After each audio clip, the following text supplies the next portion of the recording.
Terrance, a scouting report on you would show a monster in the red zone and great blocking ability. But what have you specifically been working on improving for the rest of your final season as a Duck? I think the biggest thing you kind of hit on is blocking. I think I've gotten a lot of feedback from a lot of people that that's something I need to improve on was the point of attack blocking. So we got after it this summer and really trying to get better at that part of my game, and then also just some little things in route running, getting better there. You can always learn some stuff route running and getting better. So. Nice. And then, you're a few games into the season now. Really seems like your offense is starting to find its rhythm. But how much more creative do you think this Duck offense will get? I think sky's the limit with creativity. We got a lot of guys who play a lot of football. One, two, Coach Stein and the staff does a great job of mixing stuff up and creating new plays, not just running the same ones that everyone runs. They do a lot of cool stuff. So really, the sky's the limit there. I remember when we talked back in fall camp, you said that Coach Stein was drawing up plays on a napkin. So I think a lot of people are excited to see some of those plays. Yeah, I am too. Many people have said that this Oregon tight end room is the best in college football. So what does that say about your teammates? I think I would agree with them. One, two, I think it's just a testament to the guys in the room, but also the coaching staff, our coach, and all the people that take part in coaching us. I think they do a great job of making us better players. And I think the biggest thing is we're really connected. So, we're happy for each other's success, no matter what that looks like, from top to bottom. It's so cool. And you're only 2 touchdowns away for breaking the Oregon record for most touchdowns ever by a Duck tight end. How does that make you feel? Honestly, it makes me feel really great, especially to be with some of the names that are on that list, and the guys that I've been able to talk to and build a relationship coming to the University of Oregon. They have a rich history of guys playing tight end in the NFL and some really good players. So just to be even on the list with those guys and my name right next to them is a blessing. So. Is it kind of surreal? Yeah, I definitely say it's surreal. Growing up, I've always been a Ducks fan, and seeing my name on any type of list with great Oregon football players, especially like the guys on that list, like Ed Dixon and some other guys. It is surreal. Who was your favorite Duck growing up? Probably DeAnthony Thomas. Just growing up as a young kid, that a lot of flash, a lot of making people miss in space. That's something that draws a lot of young kids' eyes. Okay, I have an idea for you. A DeAnthony Thomas inspired. When you get that second touchdown and you break the record, maybe you do the track thing over the Oh, end.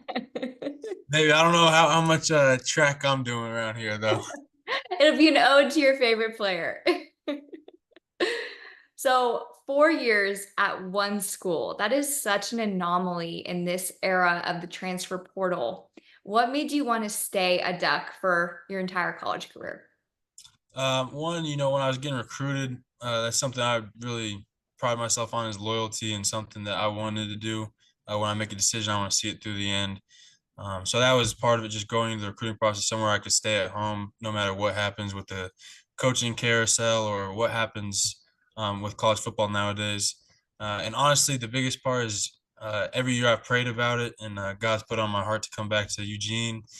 So he wants me here for something, and I'm just happy that I get to spend another year in Eugene. That's really cool. I know you made the decision to come back to Oregon rather than go, try your talent in the NFL or go to the NFL draft. And you said at the time you had stuff you still wanted to accomplish there at Oregon. What are those specific goals? Really, the specific goals are team goals. When I came to Oregon, I was getting recruited to play at Oregon. Winning is the biggest, like one of the bigger reasons I came here. And so, I want to win something worth winning. And that's a new conference now, championship and a national championship. And that's something that the teams set as goals. And, we still look forward to that. So. Yeah. Now that you're kind of the old guy on the team, have you noticed a difference in Coach Lanning this season? You know, I think not really. He's the same him all day in day out, and that's something I really appreciate about him. He brings the energy. He's the same Dan Lanning every day. I think that's something that you can count on, and it's something that makes you better as a player because you know what you're going to get out of your head coach. Yeah, that's true. Do you have a favorite moment with him this season? Mm, I think I don't honestly don't know if I got one off the top of my head right now. Well, if you think of one, let me know. I will. And then, of course, there's always so much going on, distractions, whether that be interviews like this one or media saying this, sideline doing this. How does your quarterback, Dylan Gabriel, keep the offense calm and focused? I think it starts with Coach Lanning. He preaches about just focusing on what we have in our room and in this facility. That's the thing that's going to win us football games. Nothing outside is going to help us win football games. So it kind of trickles down from him all the way to Dylan, and then all the way through the team. And so I think it starts with the Lanning, but Dylan does a great job of. He's been around college football. He's played a lot of big games, won a lot of big games, and so he's really calm and cool and collective in the huddle, on the field when stuff's not going right, and when it is, he's a great leader to have on this team, and someone that a lot of guys look up to, and someone who leads our offense extremely well. And you guys obviously have such a great friendship. It's cool to see that you became so close so quickly. Is there anything about your relationship that maybe would surprise some people? We're pretty much neighbors now. I decided to move next to him. He was one of the apartment complexes opened up, and he begged me to move in next to him. So I was like, I couldn't pass up the opportunity to go live next to one of my best friends. So That's pretty cool. So now you guys get to play together, you work together, you live right next to each yeah, other. we're You never 24 get sick of each other? 24/7. It's hilarious. Both of our fiancés now literally just walk across and talk to each other all the time. And then, if my fiance is not home, I got to go over to Dylan's house, and then I end up staying there for a long time. So we have a great relationship, and I'm just blessed to be able to have that relationship with him and his family. So That's really cool. I know you and Bo Nix were so close as well. Have you got to talk to Bo at all since he really started taking off, this season?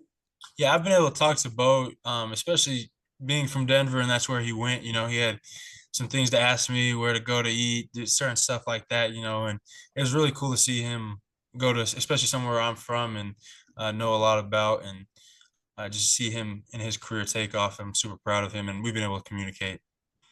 What did you tell him about Denver? I told him you got to get some green chili. If you're ever out in Denver, you got to get some green chili. They put it on anything, and that's kind of a Denver staple. What's it been like to watch Bo play on Sundays and get his first win in the NFL? Man, it's really cool. I played with Bo for a couple of years, and we were close off the field as well. And he's a great friend, great person off the field. So it was just really cool to see his dreams come true.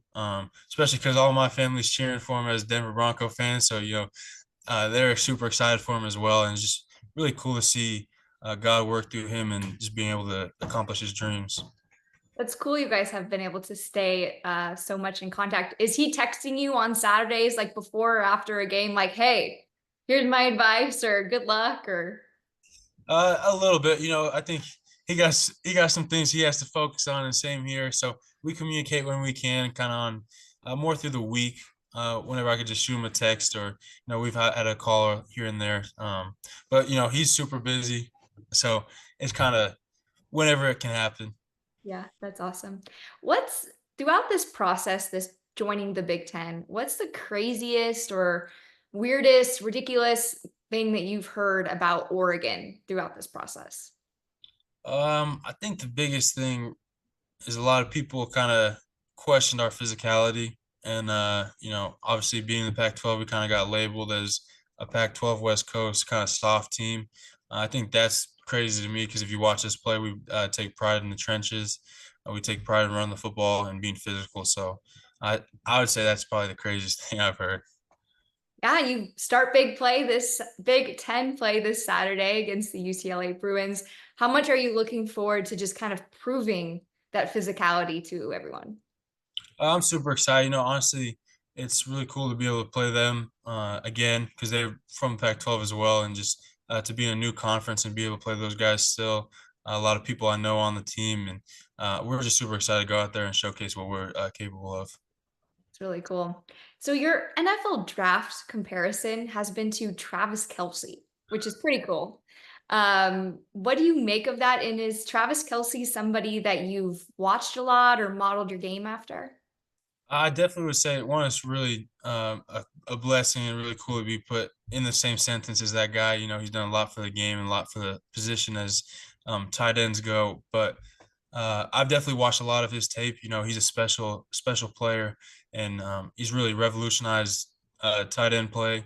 So I've really watched a lot of his tape in the tight end room. Our coach, we watch a lot of NFL tape and just trying to get better. So I'd say partially I'd model my game after him. I try to take a little bits and pieces from everywhere, you know, whether that's Pat Herbert or Kenyon Sadiq. You know, I try to take stuff from those guys as well. So I think just being able to learn from everybody, but especially that guy, you know, he's done so much for the game. Yeah, what is it that he does that's just so cool to watch as a tight end? I mean, he has really good wiggle. I'd say, like at the top of his routes, he's very fluid in and out of cuts, and he finds a soft spot in all the zones. And really, what makes him special is after the catch, he's hard to take down. He kind of moves like Gumby. He got a little wiggle to him and flow on all of his routes. So, trying to take a little bit of that, but he's pretty special. You mentioned your whole family's cheering for Bo Nix because they're Denver Broncos fans. So would that be like the ultimate team to draft you? Honestly, anywhere would be the best team for me, but you know, it'd be cool to play back in front of my family again and reunite with some teammates. Yeah, that's cool. What's your favorite part about football, like generally? I think that my favorite part, I'll give you two things. One is the connection, just the camaraderie of football. My best friends are on the team. Some of my best friends throughout my life have always been on the football team, and get really close with those guys. Go through a lot of hard obstacles and tasks that we have to do as a team and communicate. I think that's really special, and you build special relationships through that. And then two, I like to compete. I like one on one, me versus you, and see who's the better man and who's the better football player. So whether that's blocking or running routes, I really take pride in, and I'm super competitive. So I think that's something I really love about it. Yeah, I can tell. Why do you wear the number three? Hmm. So I wear the number three for a lot of reasons, but really it's for my faith. I believe the number three is a really holy number, the Holy Trinity. It's popped up in a bunch in my life. It's just something that kind of reminds me of what I do it for. That there's bigger things than me. So um, besides that, it also looks good, you know. But that's the major reason is just kind of being a spiritual person. I think the number three, always is tied to that. That's awesome. I was number three as well, so I'm with you there. I think it looks good too.